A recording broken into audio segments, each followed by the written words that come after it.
मराठवाड्यामध्ये मालिका सुरू आहे. माझ्या माहितीप्रमाणे आता 5, 6, 7च्या पुढे आकडा गेलाय. 7 प्रमाणपत्र आहेत. कोणतरी शिंदे आहेत, पवार आहेत, खूप लोक आहेत. पुणे परिसरामध्येही अनेक लोकांची प्रमाणपत्र रद्द झालेली आहेत. जी माणसं त्या प्रमाणपत्राला ज्या माणसांनी चॅलेंज केलं ती प्रमाणपत्र रद्द झालेली आहेत. साम टीव्हीने आवाज पण उठवला. निश्चित मी या बाबतीत मीडियाचं, साम टीव्हीचं आभार मानेन की आम्ही पहिल्या दिवसापासून सांगतोय की हे बेकायदा चालू आहे. आता साताऱ्याच्या जिल्हा परिषद अध्यक्षपदाचं प्रमाणपत्र सकाळी 11 वाजता प्रमाणपत्र काढलं आणि दुपारी 1-1:30 वाजता त्याचा लाभ घेतला. हे काय चाललंय नक्की? आमच्यासारख्या मूळ ओबीसीला, भटक्या विमुक्ताला एखादं प्रमाणपत्र काढायचं म्हणलं तर 6-6 महिने खेटे घालावे लागतात. पण त्याला पण चॅलेंज करणार. चॅलेंज झालेलं आहे, रद्द होणार. ते चॅलेंज झालेलं आहे ऑलरेडी.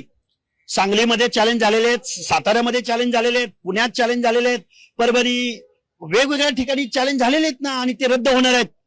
90% प्रमाणपत्र जिथं चॅलेंज झाली ती रद्द होतील.